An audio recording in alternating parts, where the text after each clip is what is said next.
Hey guys, tonight we begin with the strange world of weird medieval rules. The kind of laws that sound ridiculous today, but in the context of castles, plagues, and chronic bad hygiene, actually made sense. So before you get comfortable, take a moment to like the video and subscribe, but only if you genuinely enjoy what I do here, and let me know in the comments where you're tuning in from and what time it is for you. It's always fascinating to see who's joining us from around the world. Now, dim the lights, maybe turn on a fan for that soft background hum, and let's ease into tonight's journey together. You roll out of bed, or rather out of the pile of straw, pretending to be a bed, and think, maybe today I'll try to look like less of a mud-stained disaster. You eye that fancy scrap of fur you found at the market, and imagine yourself strutting into the village, looking like a medieval influencer. Bad news. Congratulations, you've just broken the law.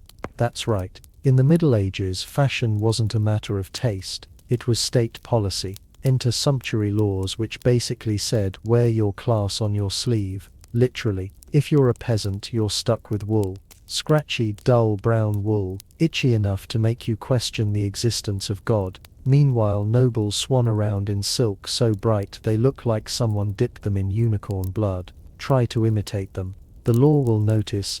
Authorities might find you, humiliate you, or worse, throw you in jail. Imagine rotting in a dungeon while rats chew your shoes, all because your cloak looked too Dutchy for your station. Not exactly the glamorous rebellion you had in mind, and nobles didn't just ban random colors. Oh no, they were specific. Purple, royalty only. Fur trims, like mine, off limits, unless you had a title longer than your family tree. Even shoes had rules. The rich wore polanes, those ridiculous pointy shoes so long they needed to be tied to your knees. You, as a humble dirt farmer, were expected to wear boots shaped like actual human feet. Functional, boring, and very unfashionable. The logic behind all this nonsense was simple. The rich wanted to stay visibly rich. If you looked too much like them, the entire fragile hierarchy might collapse. Imagine some noble being mistaken for a guy who shovels pig manure. The horror. Of course, there was also an economic angle. Nobles didn't want peasants wasting money on silk scarves when they could be spending it on rent, taxes, and maybe the occasional bribe to keep breathing. Looking good was basically theft. Theft of noble dignity. So you slip into your mandatory sackcloth chic and shuffle into the daylight, looking exactly as miserable as the law intended. Because in the Middle Ages, your greatest crime wasn't rebellion, heresy, or theft. It was daring to look fabulous while standing ankle-deep in mud.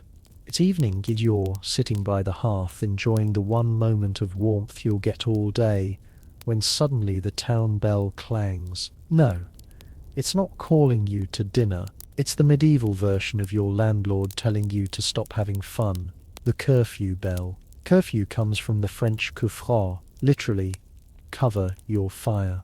At the sound of that bell, you're expected to smother your hearth, snuff your candles, and basically plunge your life into darkness. Not because the authorities wanted you well rested. No, it's because your entire town is made of wood, straw, and pure flammability. One idiot leaving his candle burning could turn the whole place into a flaming inferno before midnight. So, the rule makes sense in theory, but in practice, it means you're left stumbling around your hut in the dark, tripping over chickens, and stepping into suspicious puddles you really hope are just water. Forget reading. Not that you can. Forget sewing or working late.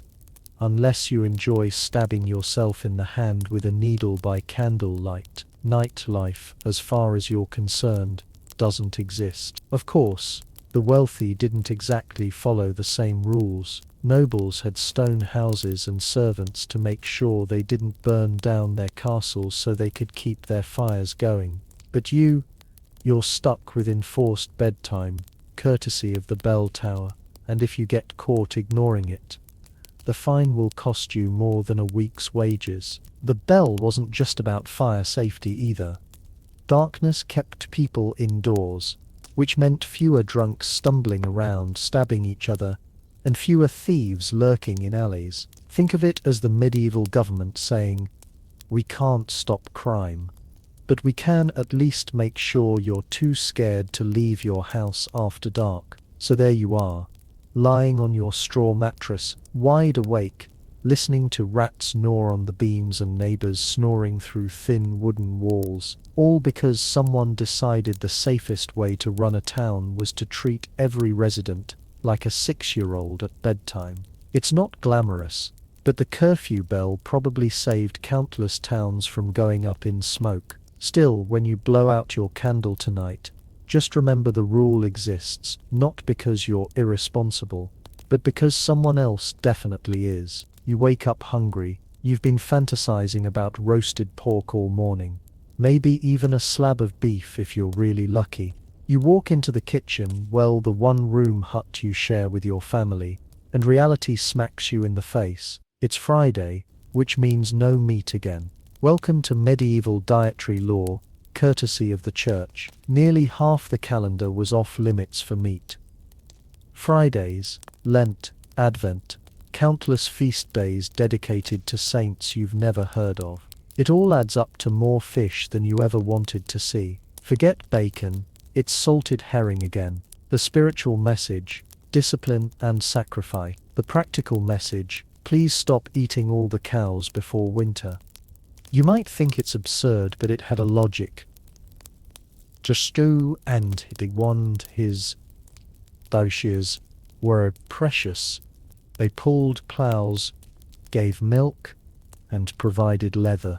If everyone slaughtered them at the first sign of hunger, the agricultural system would collapse faster than your appetite at the sight of another pickled fish. These rules stretched food supplies, boosted the fishing industry, and kept some semblance of order in a world one bad harvest away from famine. Still, that doesn't make it fun. Imagine trudging home after 12 hours in the fields only to find a plate of dried fish glaring at you like it knows you're disappointed. The rich had it slightly better. They had access to sturgeon eels or elaborate almond-based fake meat dishes. You, meanwhile, were stuck gnawing on a bony carp that tasted like mud. Of course, people cheated. Smugglers sold contraband meat on fasting days, and plenty of peasants quietly roasted a chicken behind closed doors. But if you got caught, fines, public shaming, or penance, which usually meant standing in church for hours while everyone stared at you like you'd single-handedly doomed their souls. The irony is that these dietary restrictions shaped entire economies. Towns thrived on fishing. Monasteries made fortunes on preserved fish, and fasting days gave cooks a reason to get creative with grains, vegetables, and legumes. So, while you're chewing on your 47th plate of salted herring, just remember you're not suffering for nothing. You're propping up medieval Europe's version of food security. Still, no rule in history has ever made fish taste like bacon, and that's the real tragedy. You're starving. Your family is starving. The cabbage stew you've been eating all week tastes like sadness in liquid form. Then you spot it. A plump rabbit hopping merrily through the woods, practically begging to be roasted. Perfect. Right, wrong her. That rabbit belongs to your lord. Everything belongs to your lord. Everything belongs to your lord. The trees, the deer, the boar, and yes, even that smug little rabbit. Welcome to medieval hunting law, where catching dinner without permission could make you a criminal. The forests weren't public land. They were the medieval version of a private game reserve, and your local noble wasn't about to share. He didn't care that you were chewing on turnips like a desperate goat. He wanted venison at his feast, and you weren't invited. So if you dared to snare that rabbit, you were poaching. A crime taken about as seriously as murder. Punishments varied, but none were pleasant. Best case, a fine you couldn't possibly pay. Worst case, a hand chopped off. Really bad case, execution.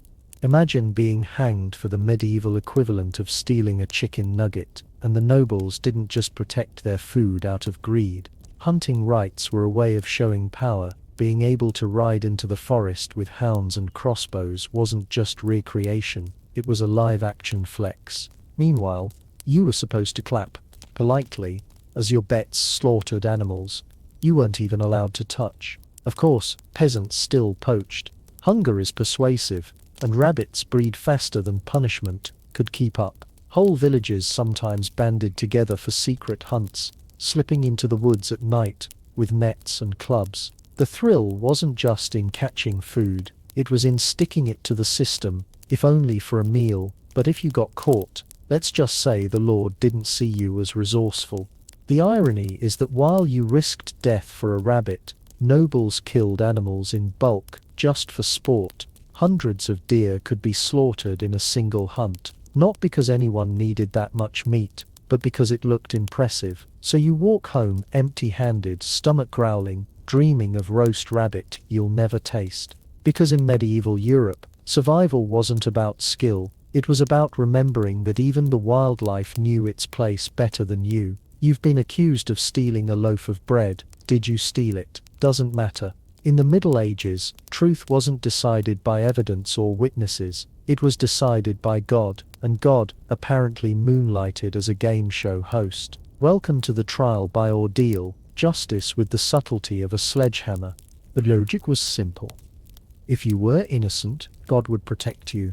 If you were guilty, he'd let you burn, drown, or bleed.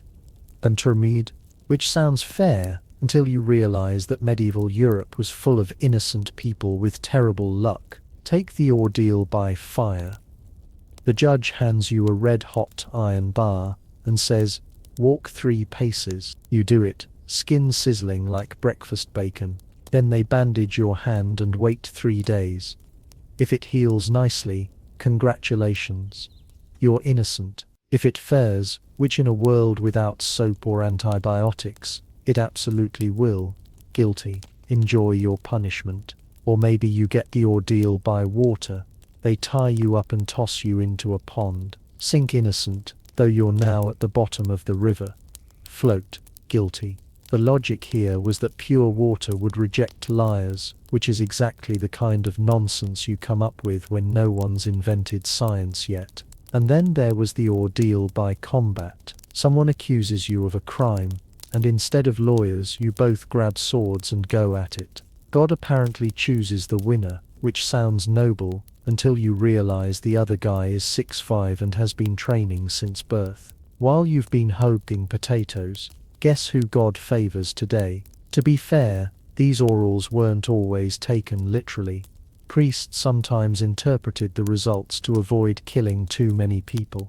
And eventually the church banned orals altogether in the 13th century, partly because they realized burn this guy's hand and see what happens wasn't the most reliable legal system.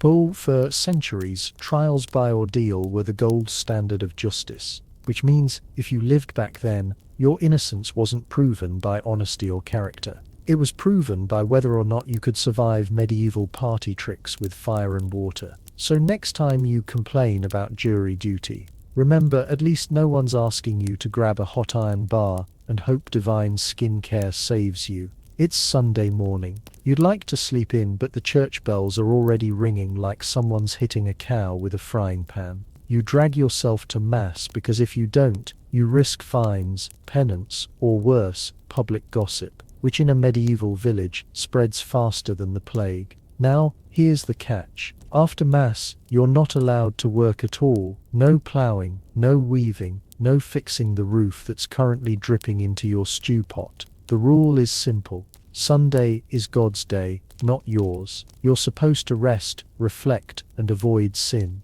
Which sounds great in theory, until you realize your landlord doesn't care if you're resting. He still wants his rent, and the weeds in your field didn't get the Sabbath memo. The church, to be fair, enforced this for more than just piety.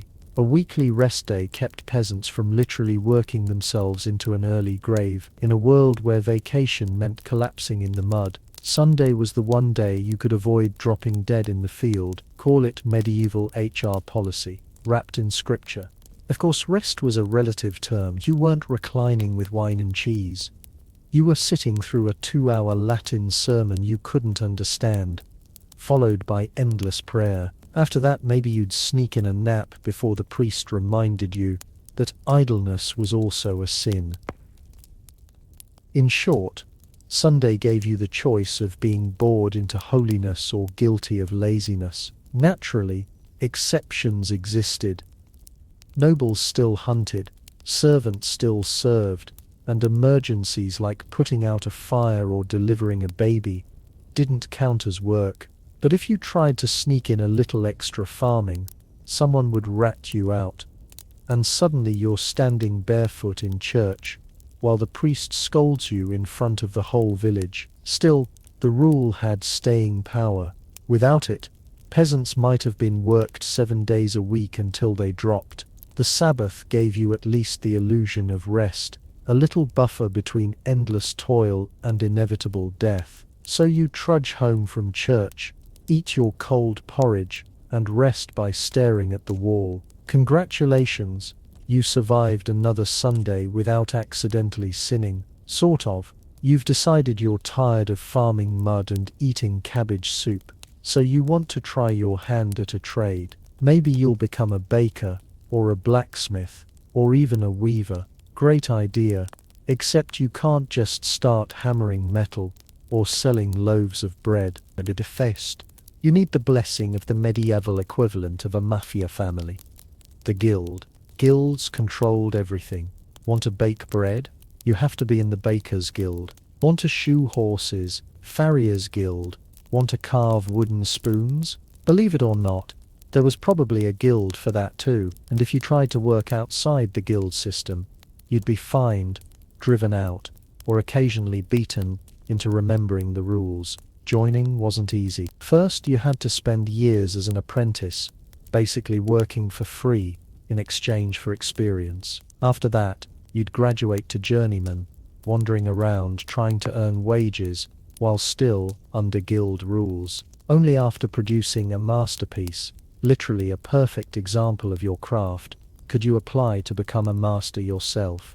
And who judged your masterpiece? The other masters in the guild, who had every reason to make sure fewer people joined their little club. Sounds familiar, doesn't it? At first glance, this all feels suffocating, but there were good reasons. Guilds set quality standards so people didn't die from bread made of sawdust or armor that shattered on the first swing. They regulated prices to avoid chaos in the marketplace. They also protected members from competition, which sounds less noble, but was very effective if you were inside the club. For you, the downside was obvious. Without guild membership, you couldn't legally sell your work. You'd end up like that one guy who tried to open a discount bakery and got his oven smashed by guild enforcers. Medieval Yelp reviews weren't written with words. They were written with bricks through your window. Still, guilds offered security. If you were part of one, you got protection, training, and a voice in your town's affairs. If not, you were just another peasant pretending to know how to hammer iron. So you swallow your pride, sweep the shop floor for 7 years as an apprentice, and hope one day your masterpiece doesn't get rejected. Because in the Middle Ages, you couldn't just follow your passion, you had to follow the guild, or else you don't own a clock. You don't even know what a clock is. Time for you is whatever the local church bell says it is. And those bells, they never stop. They ring to wake you up. They ring to drag you to prayers. They ring for work, for rest, for meals, and for bedtime. Basically, the medieval bell tower was your overbearing parent, and you couldn't even slam your bedroom door to escape it. Picture it. You're in the fields, finally making progress with the plow when clang, clang, clang, time to stop and pray. You mutter a few words to God, go back to work, and just as you're finding a rhythm again, clang, clang, clang, noon bells, time to eat your gourmet meal of bread, onions, and disappointment. A couple of hours later, just when you think maybe you'll catch up on work, vespers, off you go, again. And it wasn't just about religion. The bells controlled civic life too. They announced market openings, curfews, and emergencies. Fire in the town. Bells, enemy, attack.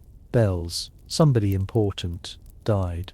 Bells. Basically, bells were the medieval version of push notifications. Constant, loud, and impossible to turn off. The worst part, you had no say in it. The priest or town officials decided when the bells rang, and you obeyed. Didn't matter if you were tired in the middle of a meal or halfway through something important, the bell owned you. Oversleep? Everyone knows because you missed the morning bells. Leave work early. Everyone knows because the bells hadn't rung yet. Forget to show up to mass. Guess what? The bells tattled. In theory, bells provided order in a world without watches or literacy. Most people couldn't read a calendar, let alone keep track of hours. The sound of bells structured the chaos, but for you, it meant your life was less living freely and more being Pavlov's dog centuries before Pavlov. So, you trudge on, ears ringing, your entire existence carved into bell-shaped chunks of time. Because in the Middle Ages, you didn't ask what time it was. You waited for the bells to tell you who you were, where you should be, and exactly how little control you actually had. You stink. Everyone stinks. It's the Middle Ages after all, so when you finally scrape together enough coins to visit the local bathhouse, you think maybe, just maybe, you'll leave smelling less like a damp goat. You walk in, ready to scrub weeks of filth off your skin, and find the doors barred shut. Why? Because the town authorities decided bathers are basically plague factories.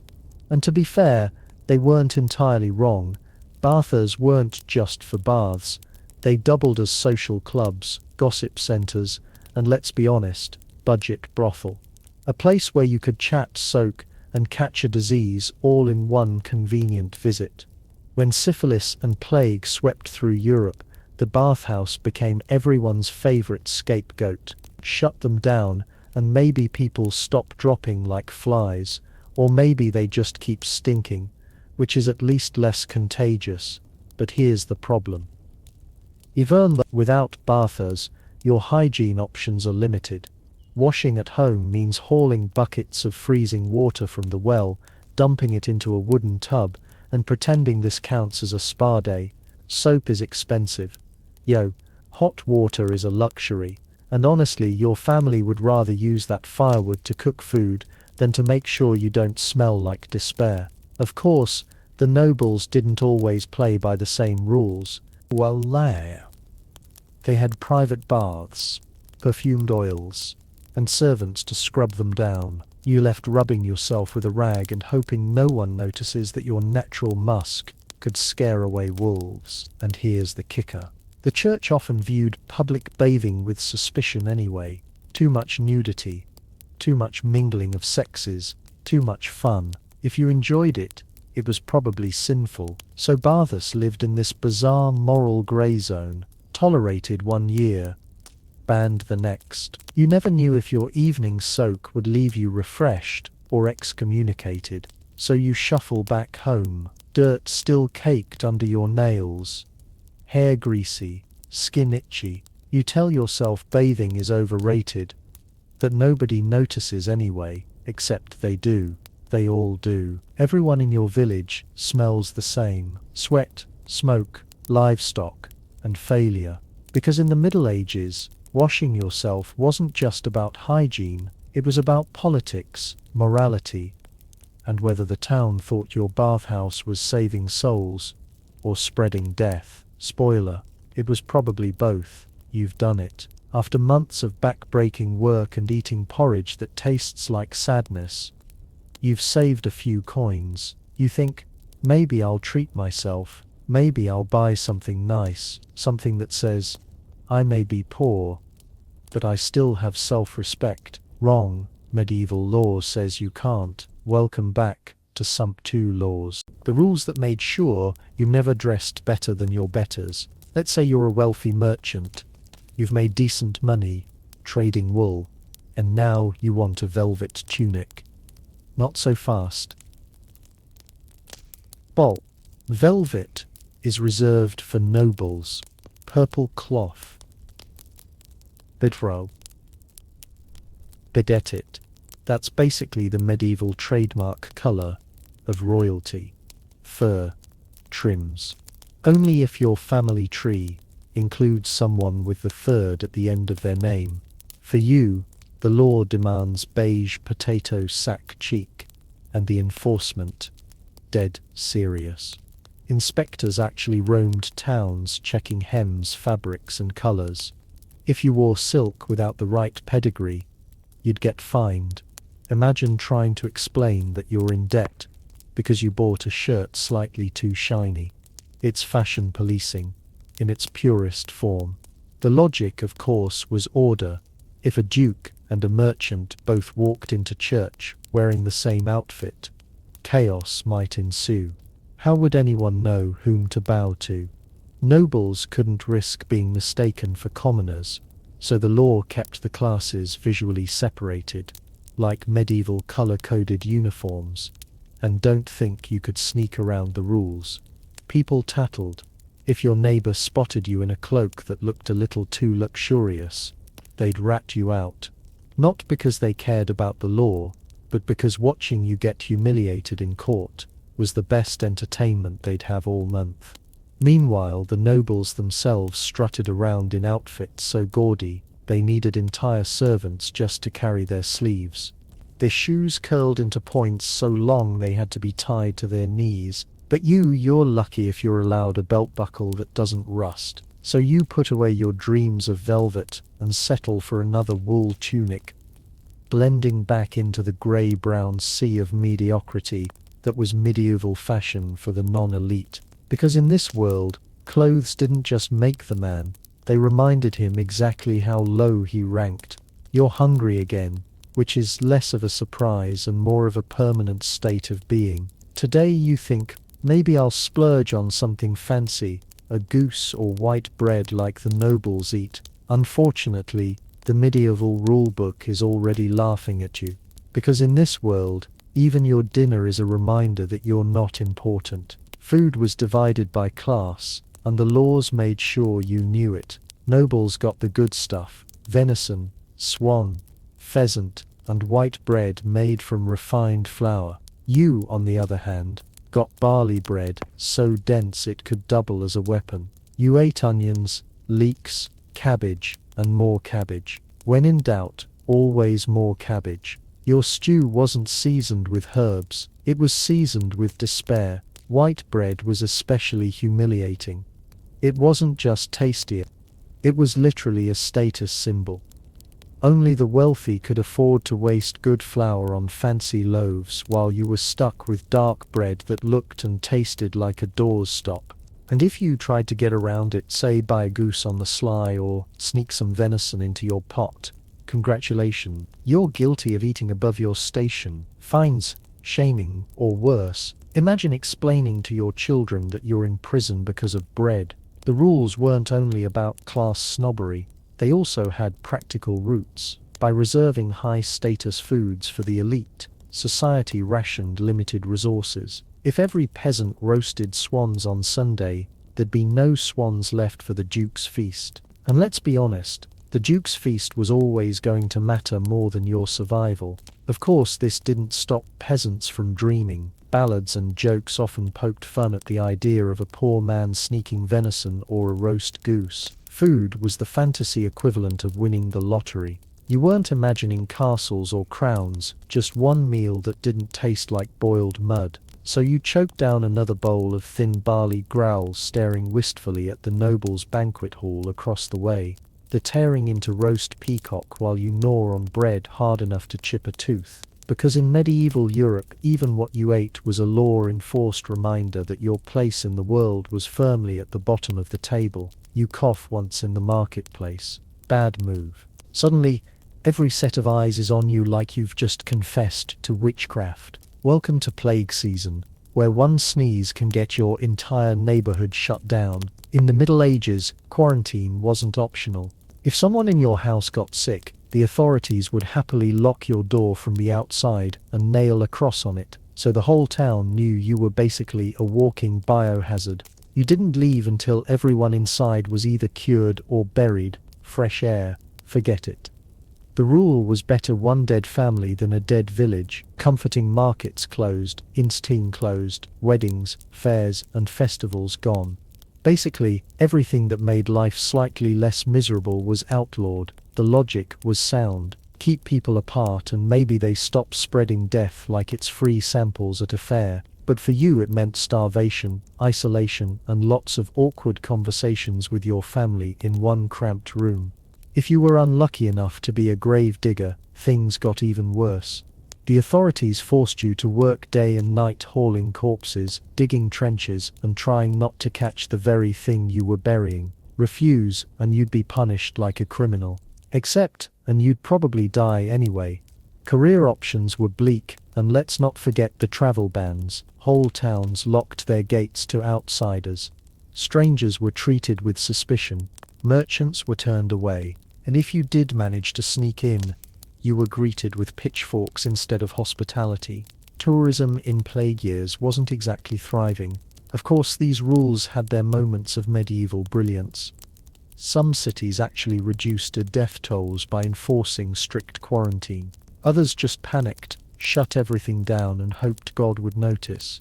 Either way, the result was the same. You trapped at home, rationing stale bread, and hoping your neighbor's cough didn't drift through the walls. So you sit in your sealed-off house, staring at your family, wondering who's going to start coughing next.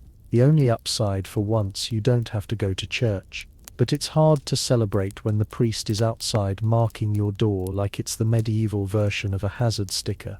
Because in the Middle Ages, breaking quarantine didn't just mean risking your life, it meant risking the whole village.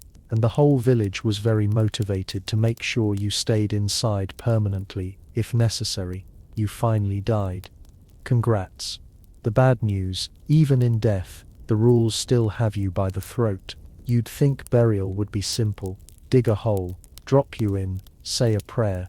Done. But no, this is the Middle Ages. Your final resting place depends less on your soul and more on your wallet. First problem, consecrated ground. If you want to be buried in the churchyard, you need money. Fees for a proper grave, fees for the priest, fees for candles. If you can't pay, your body might get shoved into a mass grave outside the walls with a nice scenic view of the local garbage heap. Hope you like the smell of rotting cabbage, because you'll be sharing eternity with it. Second problem. Space. Cemeteries filled up fast, and when they ran out of room, the grave diggers didn't exactly expand the real estate. They just dug you up after a few years, tossed your bones in a charral pit, and recycled your plot. Yes, even in death, you got evicted. Nothing says rest in peace like being stacked like firewood in the corner of a bone house. Third problem, rules about how you died. Suicide. Forget consecrated ground, executed for a crime. Your corpse might end up hanging on display, or buried at a crossroads so your restless soul wouldn't bother decent people. Die of plague straight into the nearest trench. Quick lime sprinkled on top. No ceremony, no dignity. And don't think the church was always sympathetic. If you'd been excommunicated, they wouldn't even let your body near holy ground.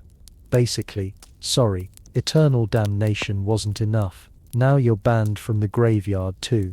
The wealthy, of course, had it better. Nobles got tombs, effigies, and sometimes even a permanent spot inside the church itself, where their marble likeness could glare down at peasants for centuries. You're lucky if your grave marker isn't just a rock with "Here lies nobody important" scratched on it. So even in death you realize the Middle Ages never stopped reminding you of your place. The rules didn't just tell you how to live, they told you how to rot. And the final joke, your descendants will probably forget where you're buried anyway. Because in medieval Europe even the afterlife had a waiting list. You're sitting in the tavern a few mugs of ale deep when your friend mutters something about the bishop's new hat looking like a stolen beehive. You laugh, maybe a little too loudly. Bid idea, in the Middle Ages mocking the church wasn't just bad manners. It was a crime, a serious one. See, the church wasn't just about Sunday sermons and stained glass windows, it was the single largest landowner in Europe, wealthier than kings. and basically the medieval version of both Amazon and the IRS combined, which meant insulting a priest or questioning doctrine was like trash talking your boss, while the boss owns your house, your food supply, and your soul. Not smart. Punishments varied, but none were pleasant. You might be fined, forced to do public penance. Imagine standing barefoot in church while everyone stares at you like you farted during mass, or if you really pushed it, branded a heretic. And once that label stuck, things got hot, literally, because heresy and fire tended to go hand in hand. The rules weren't just about protecting faith, they were about protecting power. The church's authority depended on people believing it was untouchable. If you could mock a priest without consequences, the whole system might start to wobble, and the medieval church did not tolerate wobbling, so you kept your jokes to yourself. Sure, maybe you whispered them after dark in the barn when you were absolutely sure no one was listening, but even then, you had to be careful. Neighbors tattled. People earned favors by reporting blasphemy, and let's be honest, who wouldn't sell you out if it meant a little less penance for themselves? Meanwhile, clergy themselves weren't always models of virtue. Some lived lavishly, had mistresses, or hoarded wealth, but criticizing that off limits. You had to smile, nod, and pretend that the bishop's 15th course feast was spiritually uplifting, while you gnawed on stale bread. So you bite your tongue, laugh politely at sermons, and never ever make jokes about priests in public again. Because in the Middle Ages, free speech didn't exist, and if you forgot that, the church had plenty of creative ways to remind you. Because here, sticks and stones might break your bones, but words could definitely get you burned. It's nightfall. You're finally home after a long day of bending your spine in half for someone else's profit. All you want is to sit by the fire, eat your watery stew, and maybe not freeze to death. But just as you're starting to feel human again, the church bell clangs. The message is clear: cover your fire, snuff your candles, fun time's over. This wasn't a suggestion. It was law. Your hearth had to be covered at night, or you risked fines, punishment, or worse, burning the entire village down because you nodded off with a log still smouldering. And in a town made entirely of wood, thatched roofs, and bad decisions, fire spread faster than gossip after mass. One drunk farmer could turn everyone's house into a bonfire, and nobody wanted that, so you obey. You shovel dirt over your fire, muttering curses under your breath, and spend the rest of the evening shivering in the dark. Your entertainment options are limited. Talk to your family, who you're sick of. Listen to rats in the rafters, or lie awake imagining how warm nobles are right now in their stone castles with multiple fireplaces roaring.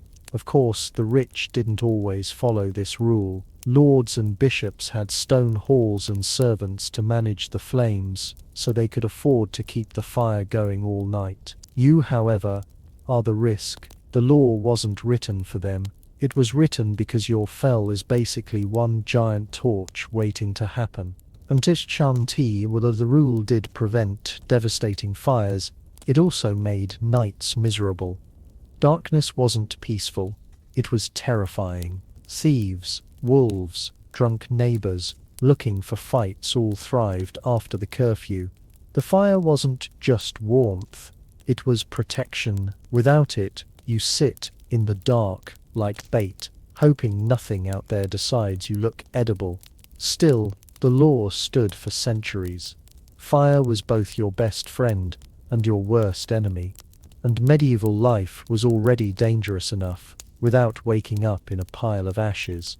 So you pull the blanket tighter, listen to the silence, and wait for dawn. Because in the Middle Ages, survival wasn't about comfort, it was about obedience. And if that meant freezing at night so the whole town didn't burn, then congratulations. You've once again suffered for the greater good.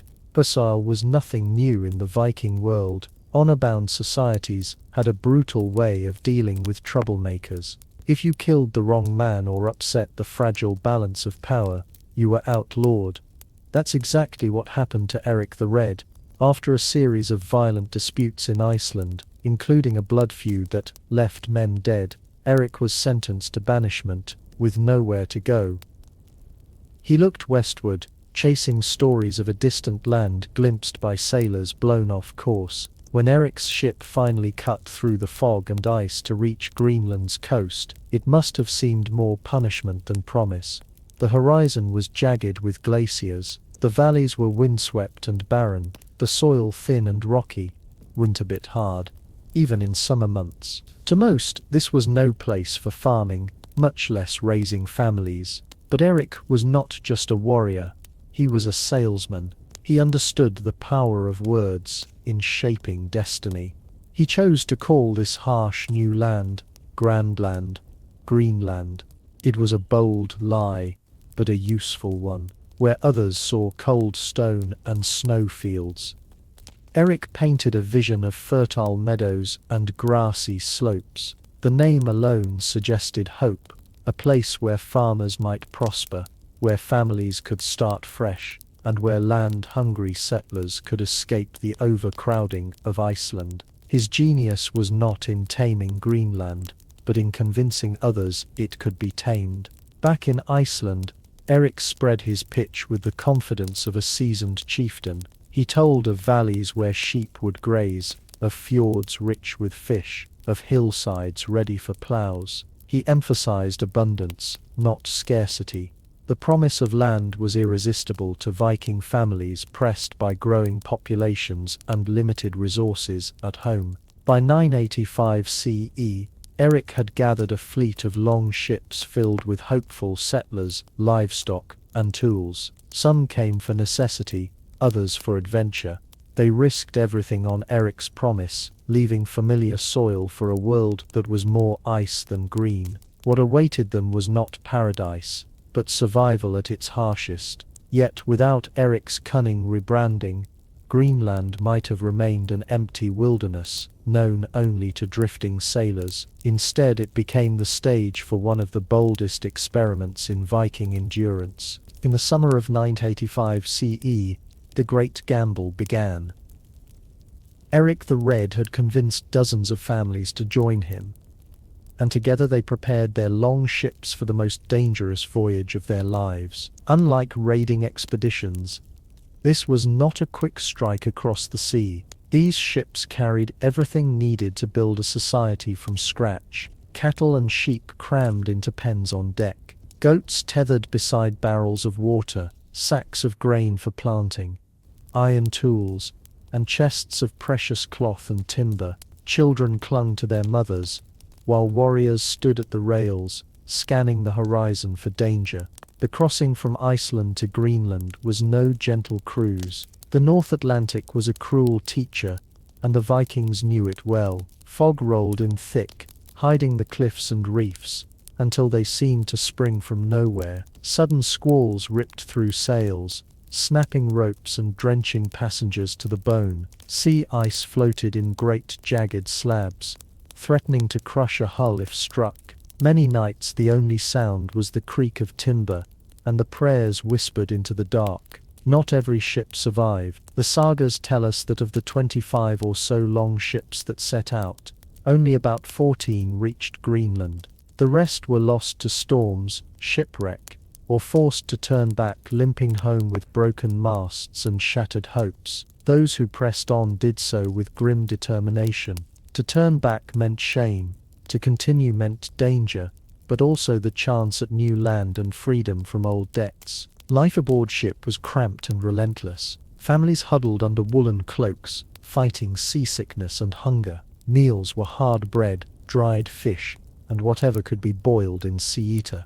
Livestock fouled the decks, and the stench clung to everyone. Yet there was also resilience. Women spun yarn from wool, even at sea, keeping their hands busy. Men sang rowing chants when the wind died, voices rising against the howl of the waves. Children too young to understand the stakes found moments of laughter playing with driftwood toys between bouts of terror when the ship pitched too violently. After weeks of this peril, the settlers finally sighted Greenland's icy cliffs. Exhausted, battered, but alive, they had crossed the most unforgiving waters in the world. The land that rose before them was no green paradise, but it was theirs, and that was enough to begin. When the settlers first stepped onto Greenland's rocky shores, relief quickly gave way to reality.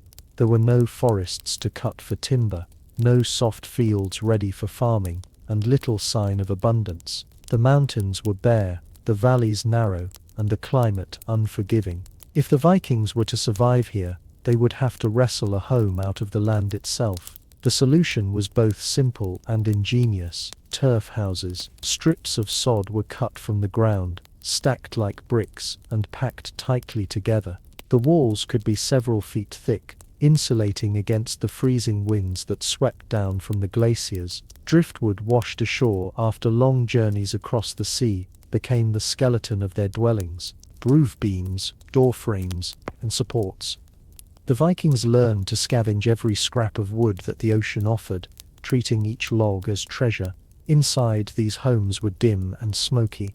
The only light came from small openings covered in animal skins, while fires smouldered in stone hearths, filling the rooms with both warmth and choking fumes. Yet compared to the cold outside, they were sanctuaries. Families slept side by side on benches lined with furs, sharing body heat through the endless winter nights. The smell of drying fish, smouldering peat, and livestock penned nearby clung to every corner. It was far from luxurious, but it was survival. The settlement grew slowly, with each family carving out a farmstead. Barns and byres were built into the landscape, sheltering cattle, sheep, and goats through the frost. Fences were woven from driftwood or stone, enclosing precious pastures where animals grazed during the short summer.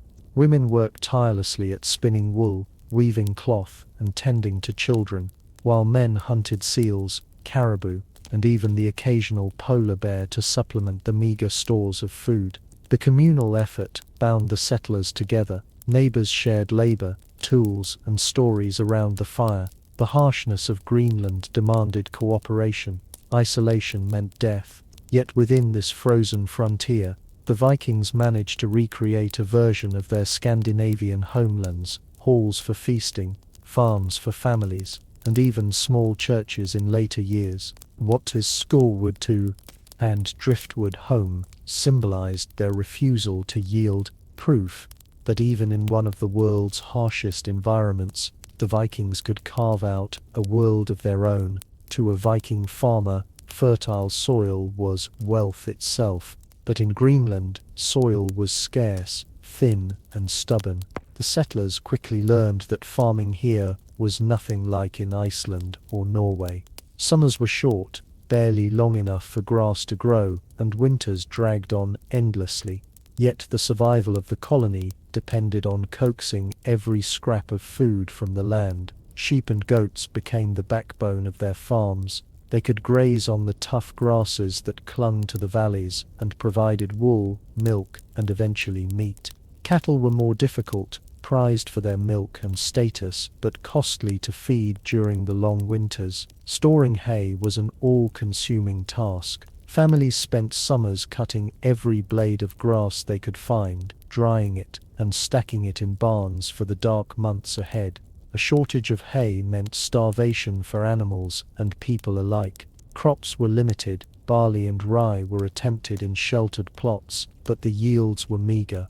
The settlers relied heavily on dairy, butter, cheese, and curds that could be stored and traded. Fish and seal meat filled in the gaps, though hunting was risky and often required long journeys across treacherous ice. Women brewed whey into sour drinks, while children learned early to help herd sheep, gather eggs, and tend small gardens of herbs. It was a precarious balance. A single bad harvest, a colder than usual summer, or an outbreak of disease among the animals could mean disaster. Archaeological evidence shows bones of dogs and even newborn calves butchered during lean years.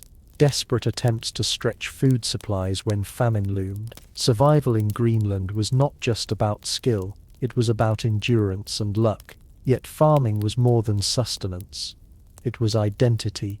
The settlers saw themselves as landholders, free farmers in the Norse tradition, tied to their animals and fields. Even in this icy frontier, they clung to the rhythms of home, milking at dawn, hay cutting in summer, slaughtering livestock in autumn, storing food for winter. Farming anchored them in a world that constantly threatened to sweep them away. Greenland tested their resolve at every turn. The land gave little, demanded much, and punished mistakes. But for over 4 centuries, Viking families held on, proving that even at the edge of the known world, the farmer's way of life could endure, at least for a time. For Viking children in Greenland, life began in the shadows of turf houses, and under the gaze of a community fighting for survival. Unlike in the bustling markets of Norway or the farms of Iceland, childhood here was not about carefree play. It was about learning early, working hard,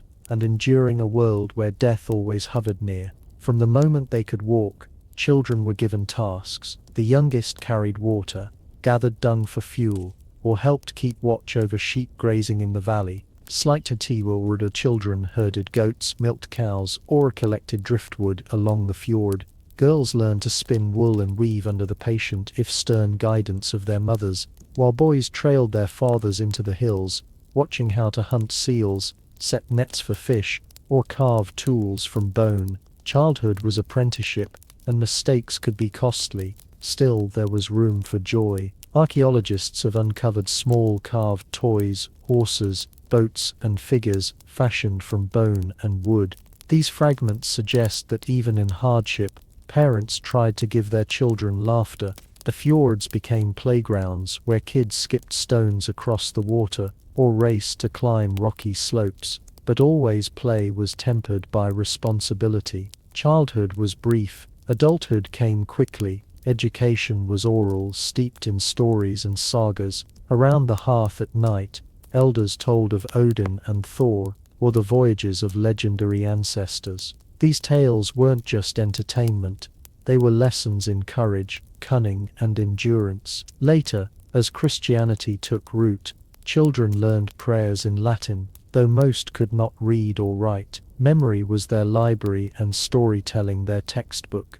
Danger was ever present. Sickness spread easily in cramped turf houses. Winters were brutal and famine sometimes claimed the youngest first. Graves of children, some as young as a few months old, have been found near the settlements, their short lives a reminder of how fragile survival was. Yet, families kept having children not only for love, but for necessity.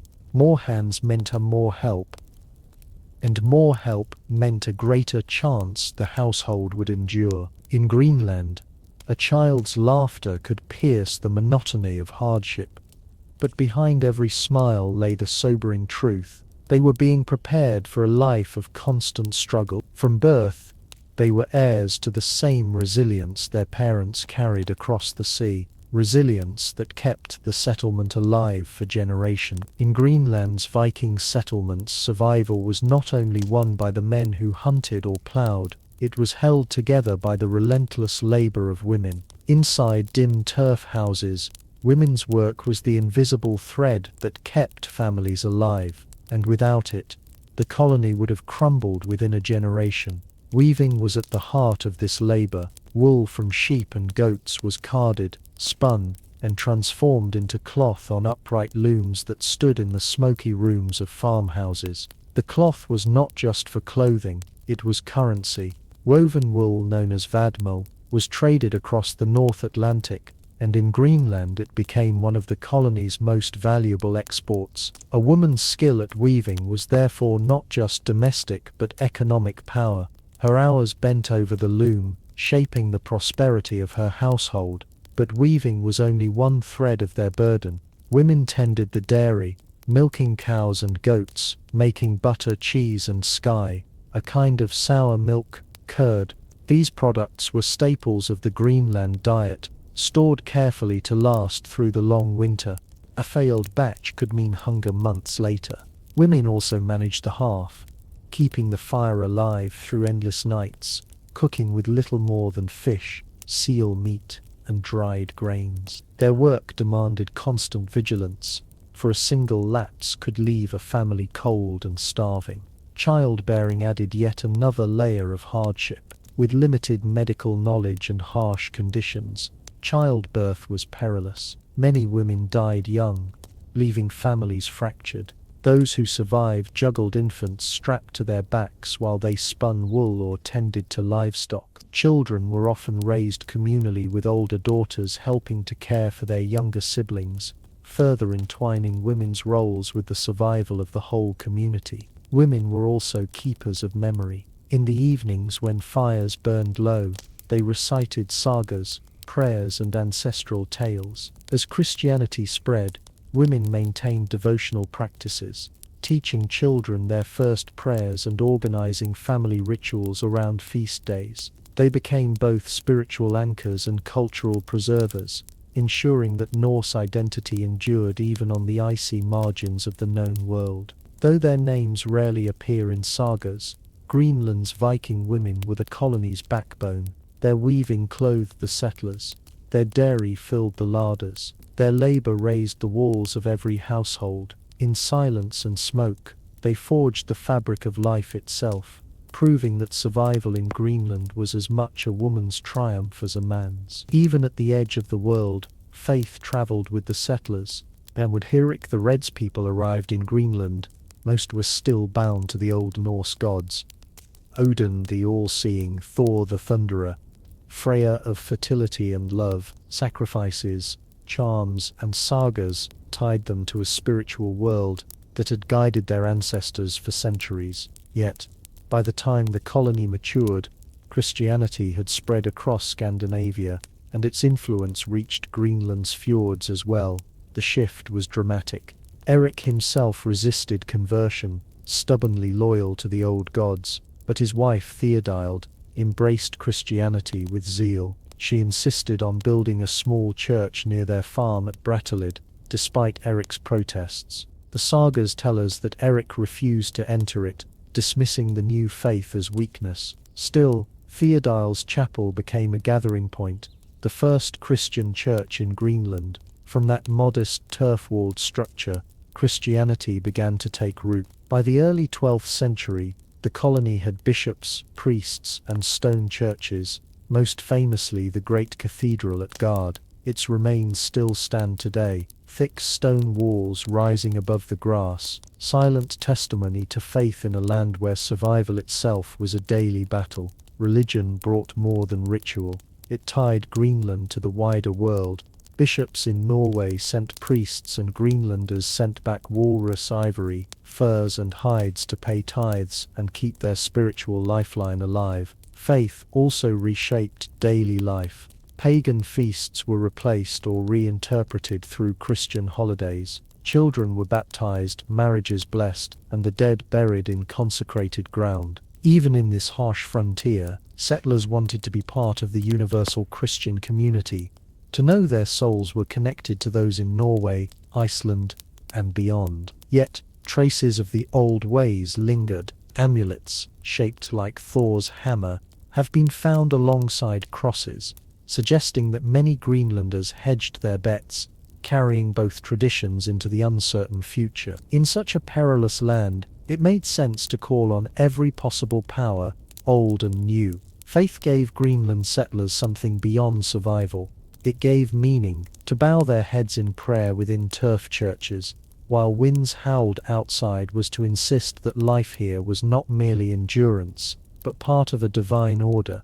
Their faith did not melt the ice or soften the soil, but it gave them the courage to face both. Greenland may have felt like the edge of the world, but the Vikings who lived there were never entirely cut off. From the beginning, survival depended on maintaining ties with Iceland and Norway. The settlers could produce wool, dairy, and hides, but they lacked many essentials: iron for tools, timber for building, and luxury goods that reinforced status. To bridge the gap, they turned to trade, creating lifelines across the storm-tossed North Atlantic. Walrus ivory was Greenland's most prized export. Walrus tusks, carved and polished, were shipped to Europe, where they became chess pieces, religious artifacts, and luxury ornaments. Hunting walrus was no easy task. It meant long expeditions north into icy waters, braving polar bears, treacherous seas, and bitter cold. But the ivory fetched high prices, and for a time it kept the colony relevant in European markets. Alongside ivory came furs, seal skins, and even rope made from walrus hide, all commodities that tethered Greenland to the wider medieval economy. In exchange, ships brought grain, iron, wood, and goods that could not be produced locally. Priests and bishops traveled back and forth, ensuring the colony's spiritual connection to the church. Letters and rumors carried news of kings, crusades, and wars that felt impossibly distant, yet still shaped Greenland's fate. Each ship that arrived in the fjords was both a relief and a reminder. They were not forgotten, but they were far away. Yet, isolation always loomed. Years could pass without a single ship from Europe. Storms, politics, or simple neglect could silence Greenland's link to the outside world. During these gaps, settlers had to stretch dwindling supplies, repair broken tools with bone or stone, and improvise where trade would once have saved them. The psychological weight of this uncertainty was immense. Every summer, families scanned the horizon for sails, hoping, praying that a ship would appear. Despite the hardships, Greenlanders remained proud participants in the Norse world. They told stories of life, Ericsson sailing even further west toward lands of forests and game. They sent gifts to kings and churches, asserting their place in the Norse tapestry. But beneath this pride was a fragile truth. Their survival hinged on ships that might not come. Greenland was connected, yes, but always precariously so, caught between trade and isolation, belonging and abandonment. For centuries, the north of Greenland endured, carving a fragile life out of the ice, but by the 14th and 15th centuries, the settlements began to weaken. Archaeology and sagas together hint at a slow unraveling, not a single dramatic collapse, but a steady fading, like a fire that runs out of fuel. Climate was one enemy. The so-called Little Ice Age gripped the North Atlantic, bringing colder winters and shorter summers. Pastures shrank, hay harvests failed, and livestock starved. Farming, always precarious, became nearly impossible. Families slaughtered animals early, cut back on herds, and struggled to keep food in storage. Children's bones from late burials show signs of malnutrition, proof that hunger haunted the colony's final years. Trade also faltered as walrus ivory lost value in Europe, displaced by elephant ivory from Africa. Greenland's main export collapsed. Fewer ships came, without imports of iron, timber, and grain. The settlers turned inward, repairing tools with bone, patching roofs with whatever wood drifted ashore. Isolation, once an inconvenience, became a death sentence. Conflict with the Inuit may have played a role as well. The Norse called them Skraelings, and though evidence suggests contact, trade, and occasional coexistence, tensions surely flared. Inuit kayaks and hunting techniques were better suited to the Arctic environment. As Norse farmers clung stubbornly to European ways, the Inuit thrived where they faltered. Some scholars believe competition over resources, seals, walrus, and fishing grounds deepened the Norse struggle. Religion remained strong to the end.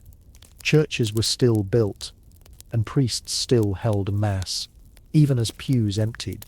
A wedding feast in the early 15th century is the last written record of Norse Greenland, a snapshot of joy in the face of decline. After that, silence. By the mid-400s, no ships returned, no messages came.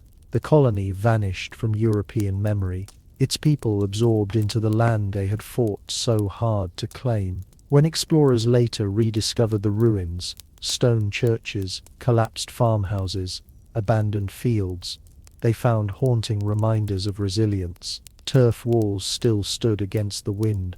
Gravestones marked names long forgotten.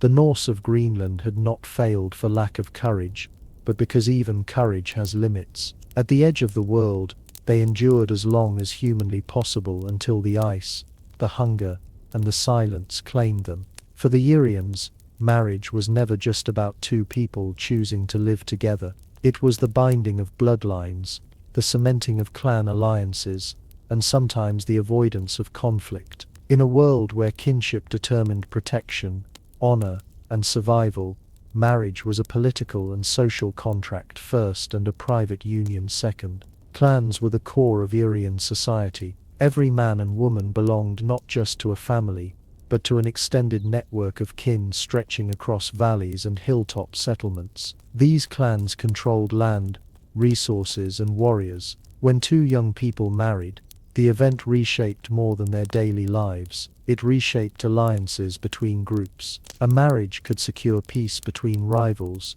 strengthen trading bonds, or enhance military cooperation. In this way, the personal was always political. Negotiations over marriage were carried out by elders, men of authority who weighed the advantages carefully. They considered the wealth of the bride's family, the reputation of the groom's lineage, and the long-term gains that such a union could bring. A marriage was rarely spontaneous. It was the result of calculated decision-making, a strategy for survival in a world of shifting loyalties. Yet, this emphasis on clan-centered unions did not strip marriage of its symbolic power. Weddings were moments when the collective identity of a clan was displayed. The joining of two families was celebrated not only as a personal milestone but as a triumph for the wider community. Songs, rituals, and public ceremonies all reminded those present that marriage was larger than the bride and groom.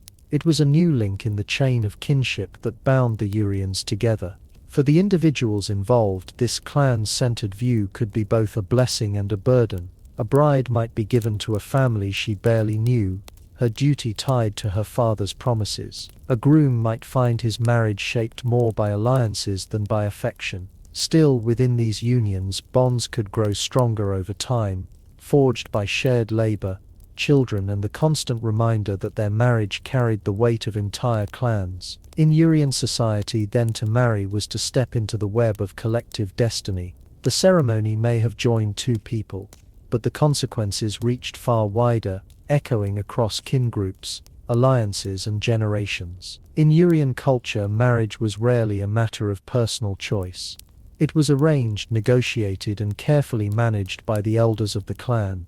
Fathers, uncles, and respected male leaders were the architects of these unions, sitting together to weigh the potential benefits and obligations of every match. For them, the happiness of the bride and groom was secondary to the prosperity, safety, and influence of their families. The process could be long and deliberate. Elders considered lineage, wealth, land rights, and even past rivalries. If one clan had a history of feuds with another, a marriage could heal wounds and create a bond stronger than any treaty. If a family needed to solidify its standing, marrying into a wealthier or more respected clan was a way to elevate status. For warrior families, unions could ensure military support in times of conflict. In every case, marriage was a calculated step in the chess game of survival. For the bride and groom, this often meant little say in their own futures. Young women especially were subject to the decisions of their fathers, who sought the most advantageous union. A bride could be promised to a man she barely knew, her marriage arranged when she was still a child. Grooms, too, were bound by the choices of their elders. While a young man might dream of a certain match, duty usually overruled desire. Yet arranged marriages were not without their benefits. In a world where clans faced constant threats from rival tribes, foreign invaders, and even natural hardships, arranged unions gave stability. A young couple entering marriage did so with the full support of two extended kin groups. Their farms would be better supplied, their children more secure, and their disputes mediated by a wider network of family alliances. The rituals surrounding arranged marriages, the negotiations were not held in secrecy, but often in public gatherings, where agreements were witnessed and celebrated by the community. This visibility made the marriage not just a personal union, but a communal contract. Everyone present was reminded that marriage was a tool for shaping the destiny of the clan as a whole. In this way, arranged marriages were less about stifling individual choice and more about ensuring collective survival. They embodied the Durian worldview that the strength of the clan came first and personal lives existed within that greater framework. No Urian marriage was complete without the exchange of wealth, most often in the form of a dowry. The dowry was not just a gift from the bride's family. It was a statement of honor, stability, and the seriousness of the alliance. In a society where land, livestock, and weapons marked status, the dowry became both a practical resource and a powerful symbol. For the bride's family, providing a dowry was a way to prove their strength and generosity. A wealthy family might send her into marriage with sheep, goats, or even a prized horse, along with woven textiles, tools, and household goods. The more impressive the dowry, the greater the respect the clan commanded. A stingy or meager offering, on the other hand, could cause whispers of weakness, damaging a family's reputation. The groom's family, however, was not simply the beneficiary. Accepting a dowry meant accepting responsibility. It was a pledge to treat the bride well, to uphold the alliance, and to maintain the trust that the transaction represented.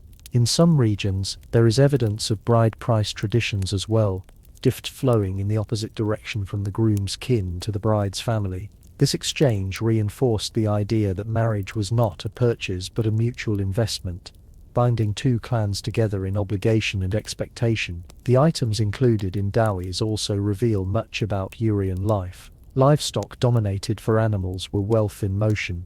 They provided food, clothing, and trade. Metal objects, when available, were prized as iron weapons and tools gave practical and military advantages.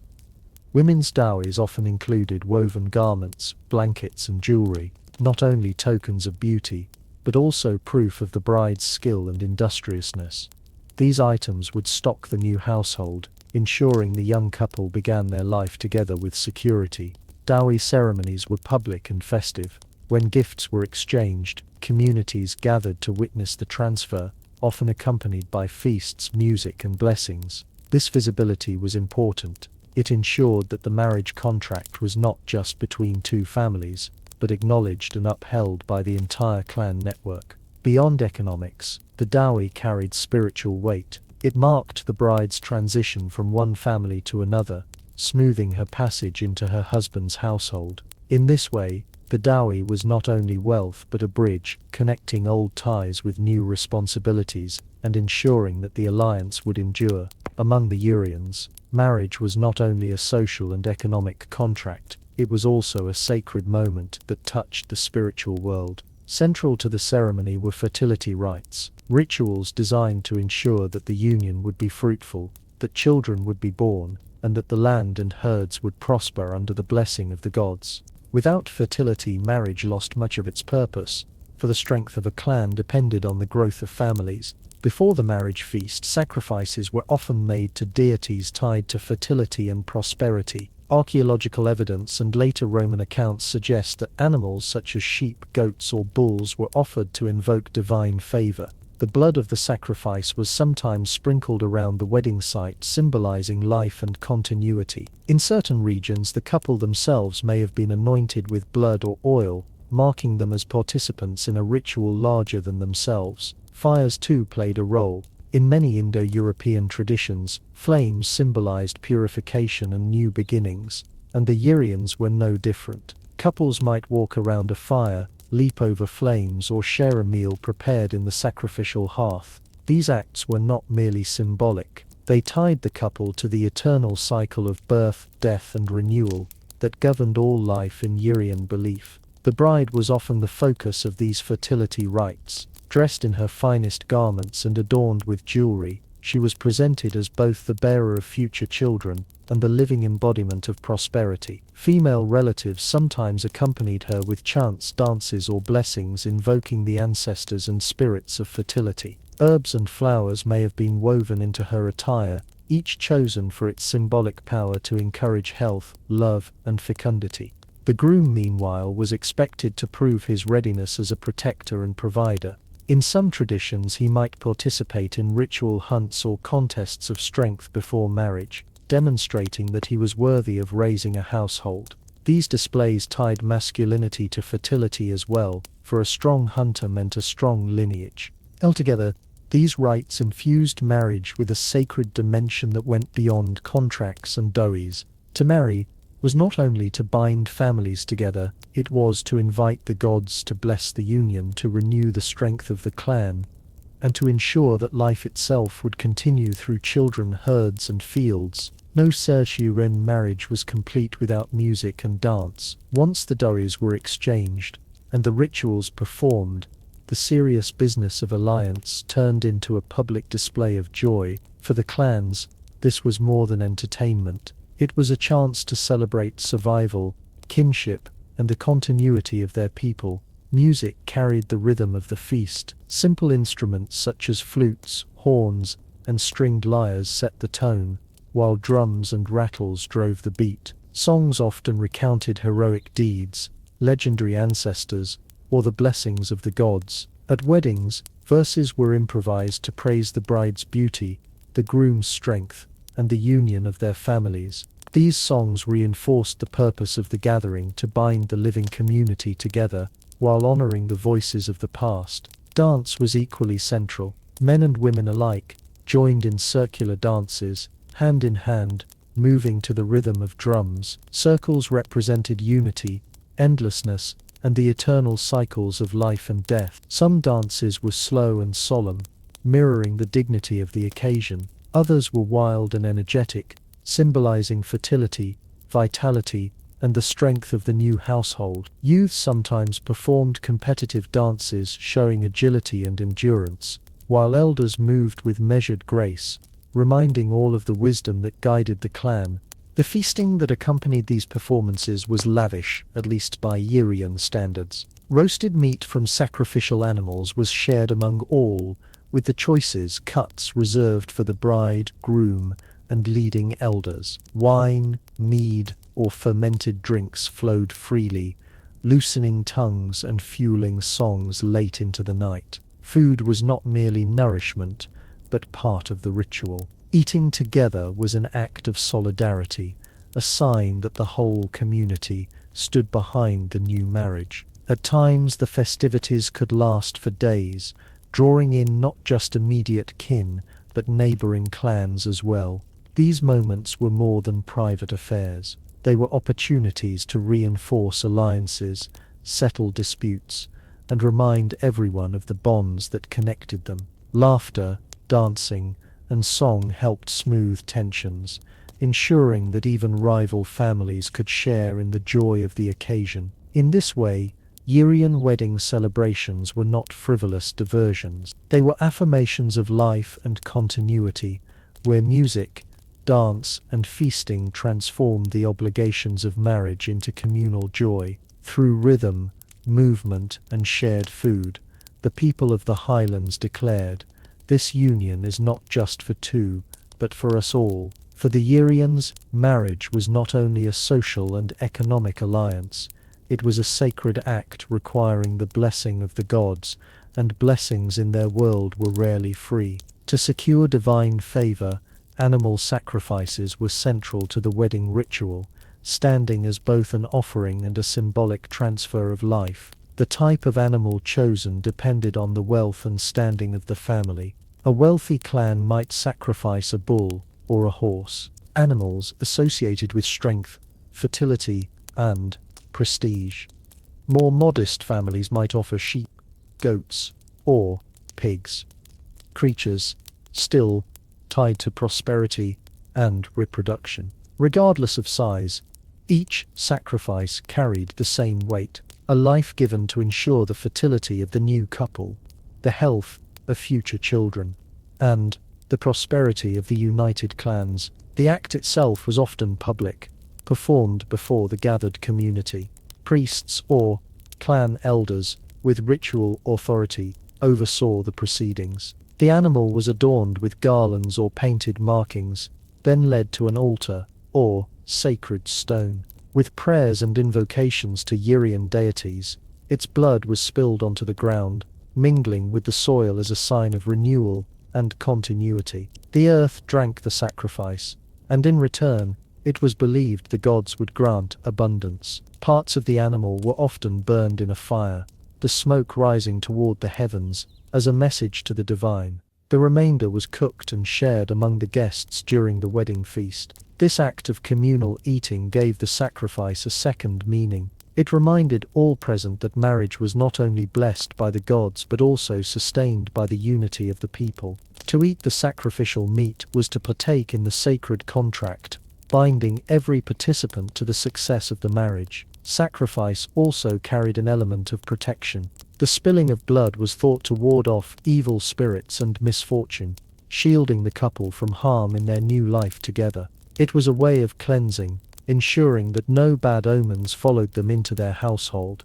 For is it pleased with mundane and divine worlds, sacrifices gave weight to promises, reminding everyone that marriage was more than a social bond. It was a sacred covenant upheld by God's ancestors and the blood of offerings poured into the earth. In Urian society, the bride was more than a participant in marriage. She was the centerpiece of the ritual, the symbol of fertility, prosperity, and the continuation of the clan. While men negotiated the terms of the marriage and performed sacrifices, the women ensured that the traditions surrounding the bride were observed with care. These customs elevated the bride into a figure of both honor and responsibility, carrying the hopes of two families into her new household. Preparation began days before the wedding. Female relatives bathed the bride, combed her hair, and adorned her with jewelry. Necklaces of bronze, silver, or glass beads reflected her family's wealth, while belts and fibula bruise fastened garments that displayed her skill in weaving.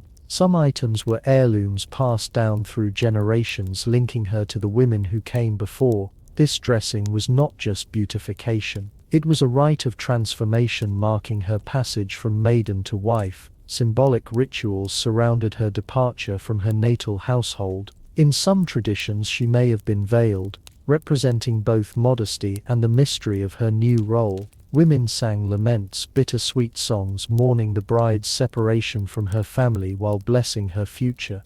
These chants underscored the reality that marriage meant leaving one world behind to enter another. The journey to the groom's house was itself a ritual, often accompanied by relatives. The bride was led in procession, sometimes on horseback, sometimes on foot, through the community.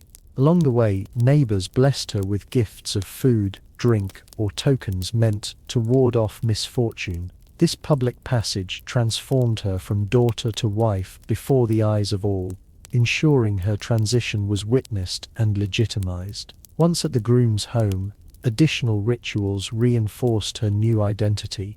She might circle the hearth, symbolizing her entry into the spiritual heart of the household. Bread, milk, or honey could be offered to her as omens of abundance. In some cases, she lit a new fire in the home, carrying forward the symbolism of continuity and fertility. Despite her limited voice in the arrangement of her marriage, the rituals centered on the bride affirmed her vital role. She was not merely moving between families. She embodied the promise of future generations, carrying with her the blessings of her kin, the hopes of her ancestors, and the sacred trust of ensuring the clan's survival. Every Aryan marriage was more than a personal union. It was a political and social contract woven into the fabric of clan alliances. In a world where survival depended on networks of kinship, each marriage tightened bonds between groups, created obligations, and sometimes healed old wounds. To the Rienses, the wedding feast was as much about strengthening the clan's future as it was about celebrating the bride and groom. Alliances formed through marriage were practical tools of diplomacy. Rival clans might use marriage to end feuds, sealing peace with blood ties rather than fragile treaties. A son marrying into a rival household meant that both sides now had shared grandchildren, and killing kin was a line few were willing to cross. In other cases, clans sought partners not for peace, but for power, binding themselves to wealthy neighbors, skilled warriors, or families with broad trade connections. The obligations of these alliances ran deep. Families were expected to support one another in times of famine, conflict, or raiding, A man might call on his wife's clan for reinforcements in war, or for food if crops failed. Similarly, a woman could appeal to her natal family for protection if mistreated, creating a system of checks that ensured some balance of power. This network of obligations meant that marriage ties could ripple across whole regions, shaping Urian politics in subtle but lasting ways. Marriage also reinforced social hierarchy. The most prestigious unions were between powerful clans, often accompanied by lavish dowries and grand feasts. Lesser families benefited indirectly as alliances trickled down, influencing trade disputes and local leadership. In this way, marriage mapped the social order, displaying who held influence and who sought to rise higher. Communal participation made these alliances tangible. When a wedding was celebrated, the entire community witnessed the new bond. Songs praised not just the bride and groom, but also the unity of clans. Guests who feasted together became part of the covenant, reminded that their fortunes were now intertwined. In essence, marriage was the glue of Irian society. It bridged rivalries, bolstered security, and maintained the delicate balance of power among fiercely independent clans. While two young people stood at the center, the real marriage was between entire lineages, their shared destiny binding them far more tightly than any written contract ever could.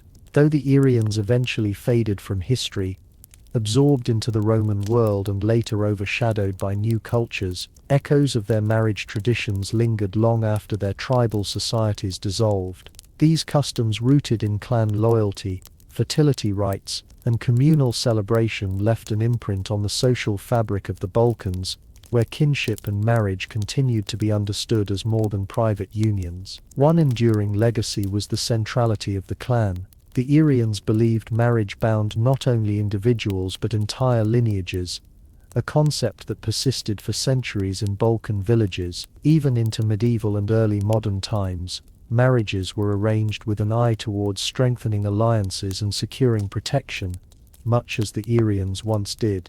The idea that one family's honor was tied to the alliances of another continued to shape negotiations and expectations around marriage. Their fertility rituals too echoed across generations. Though the blood sacrifices of bulls and goats eventually gave way to Christian blessings, the symbolism of fire, food, and abundance remained. Lighting the hearth in a new home, blessing bread and wine for newlyweds, or circling a fire during festivals can all be seen as distant reflections of Irian practices that once bound people to the gods of nature and fertility.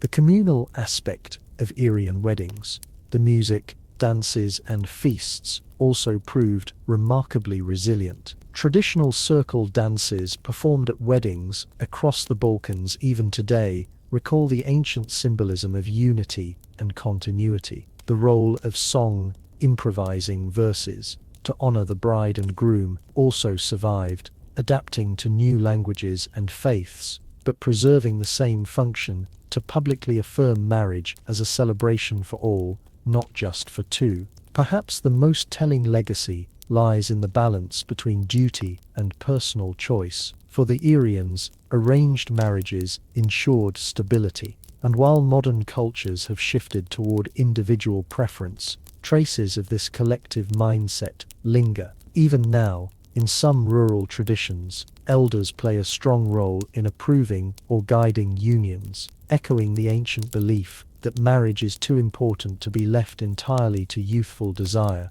In the end, Irian marriage traditions reveal a people who understood that survival rested on bonds between men and women, between families, between clans, and between humans and the divine.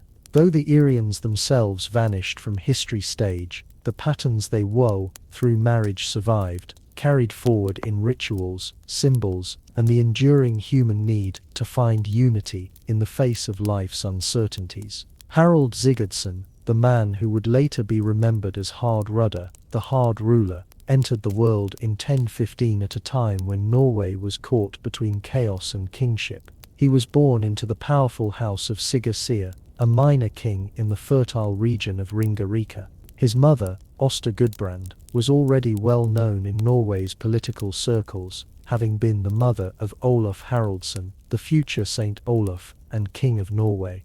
That connection placed young Harold in the heart of dynastic ambition from the very start. Norway at this time was no peaceful kingdom. The land was a patchwork of chieftains, rival kings, and foreign interests, with Denmark and England both casting long shadows across the North Sea. The Viking Age was still alive with its old spirit of raiding and conquest, but Christianity was beginning to reshape society. Harold grew up at the crossroads of these traditions, hearing stories of gods and sagas while watching priests and bishops establish the new faith in his homeland. It was a childhood steeped in both sword and sermon. What made Harold stand out even in his youth was his sheer physicality and fierce determination. Later sagas describe him as unusually tall, perhaps over 6 feet, towering above most men of his time, with piercing eyes and a commanding presence. By the time he was a teenager, he was said to be restless, bold, and already skilled with weapons. His half-brother Olaf, ambitious to secure Norway under one crown, became both an inspiration and a protector.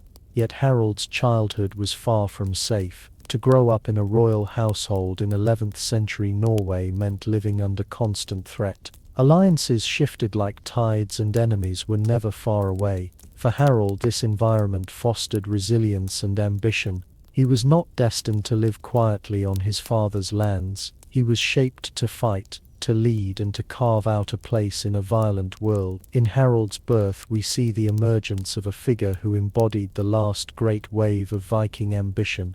He was the youngest son, not expected to inherit much, but fate had larger plans. From the moment he was born, Harold's life was set on a course of blood, exile, and conquest, a saga that would stretch across continents and end in one of the defining battles of the Viking Age. By the summer of 1030, Harold was only 15 years old, and already he found himself marching toward one of the most decisive battles in Norway's history. His half-brother Olaf Haraldsson, later canonized as Saint Olaf, had been ousted from the throne by a coalition of Norwegian chieftains, allied with the powerful Danish king Kut the Great. Olaf, determined to reclaim his crown, gathered loyalists for a desperate campaign to retake Norway. Among them was young Harold, eager to prove himself in battle.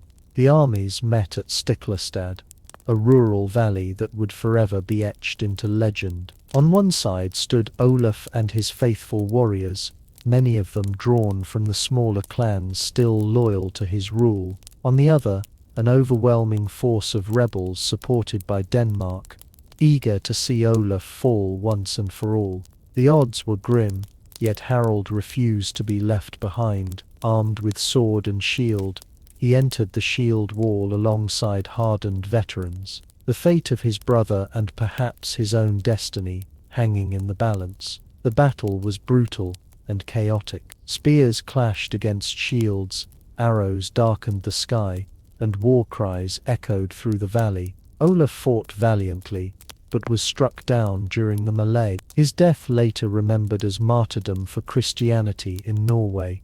Harold, though barely more than a boy, fought fiercely at his brother's side until he too was struck with grievous wounds. Cut and bleeding, he fell amid the carnage. But unlike Olaf, he survived. His survival, however, meant exile. With Olaf dead and the rebellion victorious, Harold could not remain in Norway. If captured, he would likely have been executed, another casualty of dynastic struggle. Instead, he fled eastward with a handful of loyal companions, leaving behind his homeland and family. The Battle of Stiklestad was both a crushing defeat and a strange beginning for Harold. It robbed him of his brother, his home, and his immediate future in Norway. Yet, it also propelled him onto the world stage. Forced into exile, he would wander farther than almost any Viking before him to Kiev, Constantinople, Sicily, and beyond, carrying with him the scars of Stiklestad and the burning ambition to one day return as more than just a survivor. After the blood-soaked fields of Stiklestad, Harald Hardrada was a fugitive. Norway was close to him, and Knut's dominion stretched wide across Scandinavia. For a young warrior with ambition as vast as Harold's, exile was not an end, but an opening. With a band of loyal men, he turned east across the forests and rivers of Sweden, until he reached the glittering court of Prince Yaroslav the Wise in Kiev. Yaroslav's court was a crossroads of cultures. Slavs, Norsemen, Greeks and steppe nomads mingled in the bustling capital. To Harold, it was a place of opportunity. He offered his sword to Yaroslav, and soon gained a place among the prince's elite warriors. The sagas describe Harold as bold and commanding, and even in his youth, his charisma drew men to follow him. Yet Kiev was only a stepping stone. Harold sought adventure, riches and renown beyond anything Scandinavia could offer. From Kiev, he traveled south to the great empire of Byzantium, arriving in Constantinople, Mlagod, the great city as the Norse called it. Harold entered the service of the Varangian Guard, the emperor's elite corps of foreign warriors. These men, famed for their loyalty and ferocity, were often recruited from the Norse world, and Harold quickly rose among them. His height, presence and battle-tested courage made him stand out, even in a brotherhood of hardened killers. For nearly a decade, Harold fought under the banners of Byzantium. He sailed to Sicily, battling Arab forces. He marched through Asia Minor, clashing with enemies of the empire. He even fought in the Holy Land, guarding pilgrims and securing routes for the emperor. The Saras, never modest in their praise, claim he fought 80 battles during these years, earning both wealth and scars. The Varangian Guard was more than a military unit. It was a brotherhood bound by oath and fortune. Harold's service brought him immense riches, gold, jewels and silks from the empire's treasuries. Wealth he carefully stored away with Yaroslav in Kiev for his eventual return to Norway. But just as important as treasure was reputation. Harold's name became known far beyond Scandinavia. He was no longer just the boy who had fled Sade. He was a commander of the Emperor's Guard. He was a commander of the Emperor's Guard, a man who had carved his legend across the Mediterranean. Exile had turned into opportunity. In Constantinople, Harold became more than a dispossessed prince. He became a warrior of renown, his saga growing with each campaign, his ambition burning hotter than ever. Harold's years in Constantinople transformed him from a wounded exile into a seasoned commander. To the Byzantines he was known not as Harold but as Araltes, and within the Varangian Guard he quickly distinguished himself for his cunning and ferocity. These warriors were the emperor's personal bodyguards, feared throughout the empire as much for their towering presence as for their loyalty, and Harold soon rose to a place of leadership among them.